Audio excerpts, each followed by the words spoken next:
और ये तस्वीर इस वक्त रबूपुरा की है, जहां पर सीमा हैदर से मिलने के लिए कई लोग आ रहे हैं, लेकिन उन्हें मायूसी हाथ लग रही है। आप गए थे घर में, क्या हुआ? कोई ना था। मैं तो दोनों कमरा चेक भी करके आई हूँ भैया, कोई ना मिला। अच्छा, अंदर ना था कोई भी। कैरम बोर्ड खेल रहे हैं। हाँ जी, बच्चे कैरम बोर्ड खेल रहे हैं, लेकिन कोई नहीं है। सीमा के बच्चे? जी, नहीं, उसके बच्चे नहीं है, कोई और है। अच्छा, तो परिवार के लोग भी यही बता रहे हैं कि सचिन और सीमा दोनों घर में नहीं हैं और जांच एजेंसियां लगातार अभी जांच पड़ताल कर रही है।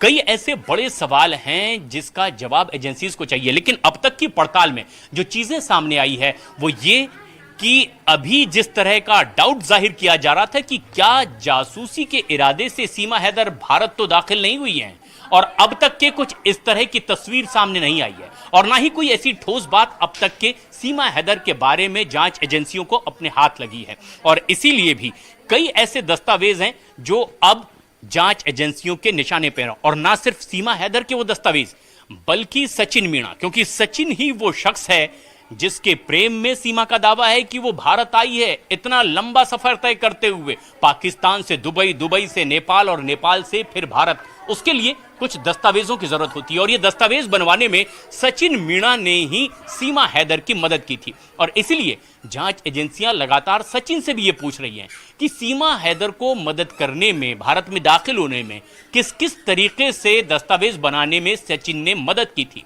और इसीलिए भी कई ऐसे सवाल हैं जिसका जवाब जांच एजेंसियों को चाहिए, और लगातार उनसे पूछताछ का यह सिलसिला जारी था। लेकिन बड़ी बात यह है कि सिर्फ सीमा ही नहीं बल्कि सचिन को भी बतानी होगी कि आखिर क्या है उनकी इस प्रेम कहानी की पूरी हकीकत।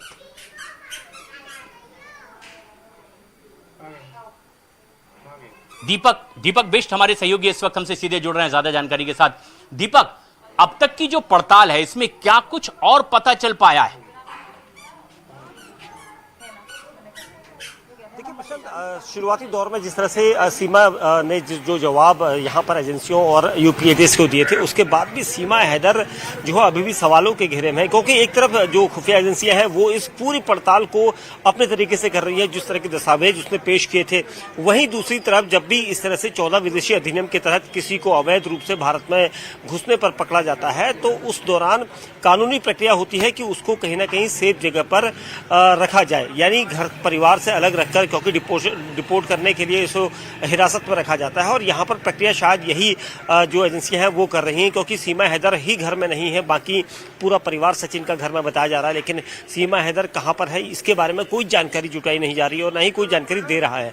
और परिवार के लोग भी ये मानकर चल रहे हैं कि पुलिस उससे पूछताछ कर रही है, क्योंकि अभी भी कई सवाल ऐसे हैं, क्योंकि जिन दस्तावेजों का इस्तेमाल सीमा हैदर ने किया था, जो एजेंसियों को उन्होंने दिखाया था, वो एजेंसियां उस पर विश्वास नहीं कर पा रही हैं, क्योंकि कई तरह के उसमें ऐसी चीजें दिखाई दे रही हैं जिससे ये पता लगाना बहुत मुश्किल है कि क्या वाकई में सीमा हैदर इन दस्तावेजों को लेकर भारत में पूरे पुख्ता तौर पर शामिल हुई है। क्योंकि कुछ दस्तावेज ऐसे हैं जो 8 मई 2023 को बनाए गए हैं, यानी जो वैक्सीनेशन सेंटर, जो चारों बच्चों का वैक्सीनेशन सेंटर का डॉक्यूमेंट है, वो अपने आप में एक बड़ा उलझन वाला यहाँ पर नजर आ रहा है, क्योंकि 10 तारीख को वो पाकिस्तान से यहाँ पर आती है, नेपाल आती है, और उससे पहले 3 दिन पहले ये डॉक्यूमेंट तैयार किए जाते हैं। उसके अलावा कई ऐसे दस्तावेज जो अपने साथ लेकर आई है, चाहे वो परिवार रजिस्ट्रेशन का हो, ये सब ताजा बनाए गए हैं। तो आखिर उसने क्या प्लानिंग के तहत ये सब बनाया था, क्योंकि इससे पहले ये सारी चीजें उसके पास होनी चाहिए, लेकिन उसके पास पहले से नहीं थे, और उसने कुछ दिनों पहले ही ये सारे दस्तावेज जो है वो तैयार किए थे। और इसी को लेकर एजेंसियां लगातार पूछताछ कर रही हैं, क्योंकि उन्हें जब तक पूरा यकीन नहीं हो पाएगा कि सीमा हैदर अपने बयानों के साथ बिल्कुल सही है, तब तक उसे छोड़ा नहीं जाएगा। अगर ये सारे बयान कंप्लीट होते हैं, क्लीन चिट मिलती है, तो उसके बाद उसका डिपोर्ट होना। ऐसे में अभी बहुत से ऐसे सवाल हैं दीपक जिसका जवाब लेना है, और एक पूरी तरीके से फाइनल रिपोर्ट तैयार करनी है, ताकि सीमा हैदर को क्लीन चिट मिल सके। और पूछताछ लगातार सचिन से भी जारी थी। अभी सचिन और सीमा घर पर मौजूद नहीं है, लेकिन बड़ा सवाल यह भी उठा कि सीमा अपने 4 बच्चों के साथ पाकिस्तान से भारत आई है। क्या वाकई ये उसका खुद का अपना फैसला था?